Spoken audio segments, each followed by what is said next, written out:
Nah, maka Bapak Ibu sekalian ya, ketika seseorang menjalani rumah tangga itu ya tentu dalam keberjalanannya rumah tangga itu ya ada banyak sebuah ujian ya.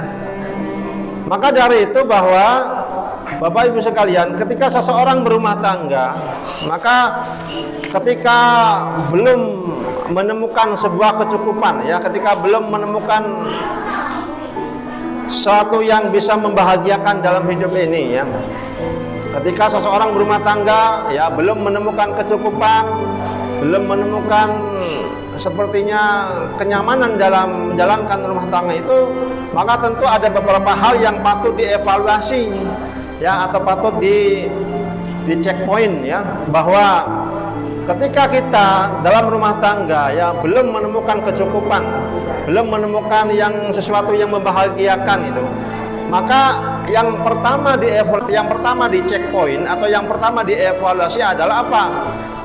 Diri kita yang pribadi. Yang pertama adalah diri kita pribadi itu bagaimana hubungan kita dengan Allah ya, bagaimana hubungan kita dengan Allah, bagaimana komunikasi kita dengan Allah, apakah kita sudah melaksanakan perintah Allah Subhanahu wa taala ataukah belum ya, ibadah kita, sholat kita, zakat kita, puasa kita, kemudian akhlak kita bagaimana ya.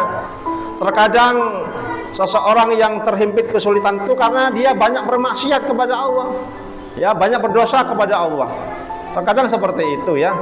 Maka ketika seseorang itu melupakan Allah, maka Allah pun akan melupakan dia, dan disitulah Allah memberikan satu jalan yang sempit ya, jalan yang susah, jalan kesempitan bagi rumah tangganya itu.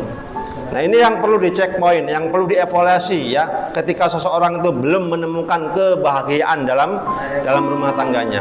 Lalu yang kedua yang perlu dievaluasi adalah bagaimana seseorang itu dia hubungan baik dengan orang tuanya ya.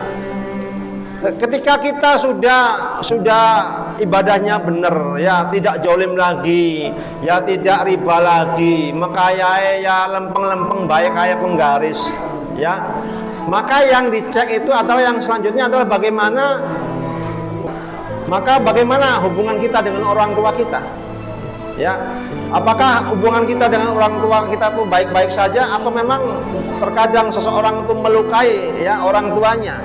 Karena seorang anak ketika melukai orang tuanya, saya nggak akan bisa bayangkan betapa Allah itu akan akan menutup kebahagiaan, akan menutup rezeki yang kita akan dapatkan. Karena seseorang itu sudah